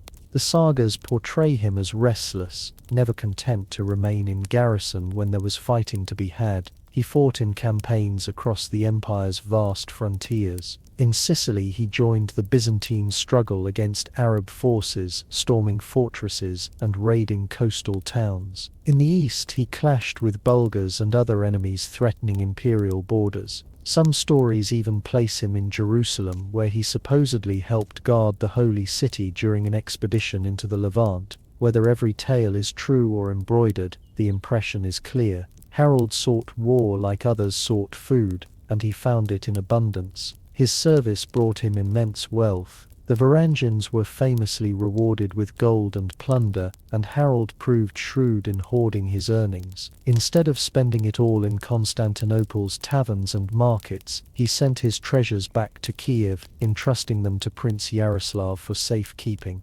This prudence showed that Harold's ambitions were always fixed on the future, on returning to Norway, not as an exile but as a man wealthy enough to command loyalty. Yet Harold's rise was not without controversy. The sagas hint at clashes with Byzantine officials, even suggesting that he may have fallen out of favor with the emperor. One tale accuses him of imprisoning a noble woman, or overstepping his authority, forcing him to flee the empire under strained circumstances. Whether exaggerated or not, the stories capture Harold's character, bold, willful, and unwilling to bend, even to emperors. By the time he left Constantinople around 1042, Harold was no longer the boy who had limped from Stiklestad. He had become a hardened commander, a man who had seen the wealth of empires and tested himself against the strongest foes of his age. Gold filled his coffers, scars lined his body, and ambition drove his heart. The exile had been tempered in fire, and now Harald Hardrada was ready to reclaim his destiny. By the early 1040s, Harald Hardrada had everything a Viking prince could want: gold, renown, and battle-forged authority. What he lacked was the one thing he had been chasing since his youth: a throne. With the wealth he had carefully stored in Kiev and the prestige of his Byzantine campaigns, Harald returned to the north, determined to carve out his rightful place in Scandinavia. His first stop was Kiev, where he reclaimed the treasures he had entrusted to Prince Yaroslav the Wise. But his ties to Yaroslav went deeper than gold. During his years abroad, Harald had married Yaroslav's daughter Elis, cementing a powerful alliance with the Kievan court. With his wife and riches at his side, Harald sailed back toward Norway, ready to challenge the political order that had excluded him for more than a decade. At this time, Norway was under the rule of King Magnus the Good, the illegitimate son of Harald's half-brother Saint Olaf. Magnus was respected and capable, but Harald saw an opportunity. He claimed his share of the kingdom as Olaf's surviving brother, leveraging both bloodline and the immense wealth he had brought home. Magnus could not ignore Harald's challenge, especially since Harald had also gathered support in Denmark and Sweden. The confrontation did not end in bloodshed, however. Instead, the two men agreed to share the throne, ruling Norway as co-kings. It was an uneasy arrangement full of rivalry and suspicion. Harald, older and far more experienced, was impatient with Magnus's authority, while Magnus, wary of Harald's ambition, kept a careful watch on his uncle. Yet, this compromise allowed Harald to re-establish himself in Norway without plunging the kingdom into outright civil war. When Magnus died suddenly in 1047, Harald became the sole king of Norway. At last, after years of exile, mercenary service and restless ambition, the throne he had sought since Stiklad was his. But Harald was not content with Norway alone. Almost immediately, he turned his gaze outward to Denmark, to England, to anywhere his sword and cunning might expand his power. Harald Hardrada had returned home, not as a fugitive, but as a ruler. Yet, true to his nature, he would not stop at simply holding Norway. For Harald, kingship was only the beginning of a saga that would soon stretch across northern Europe, and eventually bring him face to face with destiny on an English battlefield. Harald Hardrada was never satisfied with simply being king of Norway. From the moment he secured the throne in 1010, he turned his attention to Denmark, a kingdom with which Norway had long been locked in rivalry. To Harald, ruling Norway was not enough. He wanted the full legacy of his Viking forefathers, the North Sea Empire that once bound Denmark, Norway, and even England together under one crown. His adversary was King Sweyn Estridsson, a cunning and resilient ruler who had already weathered the storm of Magnus the Good. With Magnus dead, Harald launched campaign after campaign against him. For nearly 2 decades, the two kings waged an exhausting struggle, raiding, countering, and battling for supremacy across the seas. Harald's fleet struck the Danish coastlines relentlessly, burning villages, seizing livestock, and terrorizing Sweyn's subjects in an effort to undermine his support. The Saras describe Harald as merciless in these wars, earning his title Hardrada, the hard ruler. He was a man who ruled through iron will and iron sword, punishing disloyalty and driving his men with ruthless discipline. Yet despite his ferocity, Denmark proved stubborn. Sweyn always seemed able to recover, rallying his forces and striking back when Harald's fleets withdrew. The conflict became less about decisive victories and more about wearing the other side down. Naval battles played a central role. Viking longships, sleek and deadly, filled the seas as Harald attempted to blockade Denmark and forced submission. He fought fiercely at battles such as the one near Nyssa in 1062, where Harald's fleet inflicted heavy losses on Sweyn, but failed to destroy him outright. It was a frustrating pattern. Harald won victories on the battlefield, but he could not translate them into political dominance. By the mid-1060s, both men were weary. Harold had drained Norway's resources, demanding heavy taxes to fund his endless campaigns, while Sweyn stubbornly clung to his throne. In 1064, the two finally reached a truce, recognizing each other's rule and ending the destructive stalemate. For Harold, it was a bitter compromise. He had dreamed of uniting Norway and Denmark, but instead he was forced to settle for peace without conquest. Yet Harold's ambition did not cool. If Denmark could not be his, perhaps England could. Rumours of opportunity across the sea soon caught his ear, and Harold Hardrada, true to his restless nature, prepared to gamble everything on one final daring invasion. By the early 1060s, Harold Hardrada had fought in the east, ruled in the north, and challenged Denmark in endless war, yet his ambition still burned. When word came that the English throne might be within his grasp, Harold seized upon it as the ultimate prize, a chance to restore the old Viking legacy of England as part of a northern empire. The pretext came through family ties and politics. The Danish king Knut the Great had once ruled England as well as Denmark and Norway, creating a vast North Sea dominion. Though that empire had fragmented after his death, Harold believed he still had a legitimate claim inherited through treaties made between Magnus the Good and Harth of Denmark. When Hagnut died in 1042, Magnus had briefly styled himself King of England. After Magnus's death, Harold declared that his right to England had passed to him. It was a claim built on tenuous legal strings, but Harold was not a man to let paperwork stop him. Opportunity arose in 1066. King Edward the Confessor of England died without a clear heir, sparking a crisis of succession. Harold Godwinson, the powerful Earl of Wessex, seized the crown, but rivals immediately challenged him. William, Duke of Normandy, claimed Edward had promised him the throne, and Harold Hardrada saw his own chance to press his inherited claim by force. Harold's bid was not made alone. Tostig Godwinson, Harold's own estranged brother, had been exiled from England and sought revenge. Tostig allied with Harold, promising support and urging him to invade. For Harold, this was the spark he needed. The chance to unite his warriors, revive Viking glory, and perhaps become the last great conqueror of the age. In the summer of 1066, Harold gathered a massive fleet. Some sources claimed nearly 300 ships, and sailed for England. His warriors were hardened veterans, many of them veterans of the wars against Denmark, eager for plunder and glory. As the sails caught the wind and the prows cut through the waves, Harold must have believed destiny was at last in his hands. England, rich and fertile, awaited him. The saga of Harold Hardrada was about to reach its climax, not in Norway, not in Byzantium, but on English soil. In September of 1066, Harold Hardrada's long ambition turned into action. With a fleet of hundreds of ships and thousands of men, he crossed the North Sea to stake his claim on the English crown.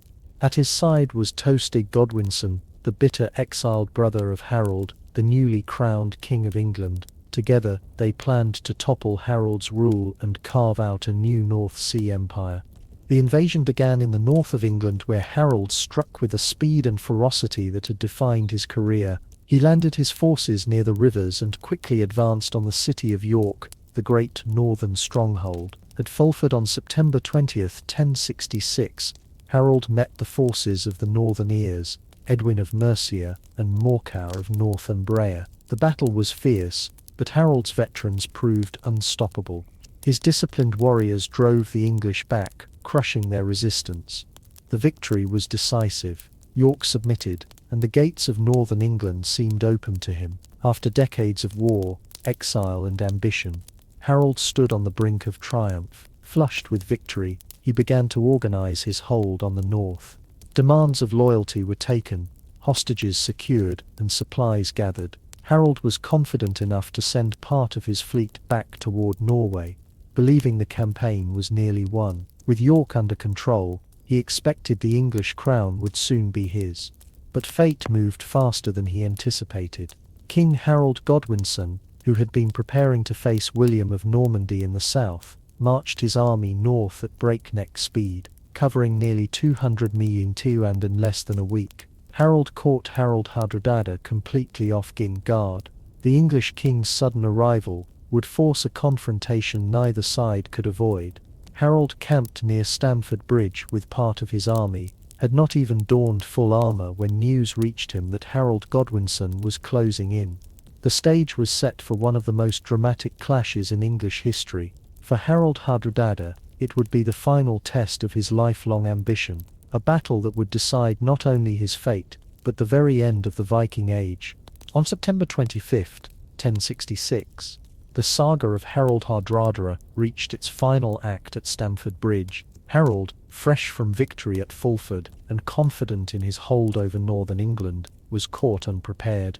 His men were spread out, many unarmoured, some even resting in the sun. They expected negotiations with York, not the sudden arrival of Harold Godwinson's army, which had marched north at incredible speed. The clash began with a desperate defence. According to legend, a single giant Norse warrior held the bridge against waves of English soldiers, cutting them down until he was finally killed from beneath by a spear thrust through the planks. This act of defiance bought Harold's army precious time, but the odds were stacked against them. Harold Godwinson's forces were fresh, heavily armed, and eager to crush the invaders. Harold, true to his name, hard ruler, refused to retreat. Tall, fierce, and unmistakable on the battlefield, he led his warriors into the fray with the same relentless courage that had carried him from Norway to Byzantium and beyond. But fate was merciless. In the heat of the battle, an arrow struck him in the throat. The great Viking king collapsed, his voice silenced in the chaos of clashing steel and shouting men. The death of Harold Hardrada shattered Norse morale. His men fought on desperately, but without their leader. The tide turned quickly.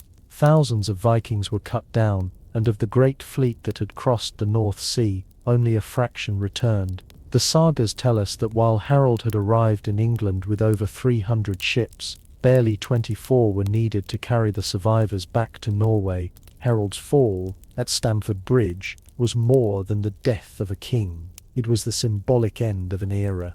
For nearly 3 centuries, Vikings had raided, traded, and ruled across Europe, feared as the scourge of kingdoms and empires. With Harold's defeat, the age of great Viking adventurers effectively closed. Just weeks later, William of Normandy would win at Hastings, reshaping England forever, but the Viking threat was finished. Thus ended the saga of Harold Hardrada, warrior, exile, mercenary king, and would-be conqueror of England. His life embodied the restless spirit of the Viking Age, and his death marked its final chapter. After Stamford Bridge, the world of Europe moved on, but Harold's legend, fierce, ambitious, and unyielding, lived on in the sagas that still call him the last great Viking.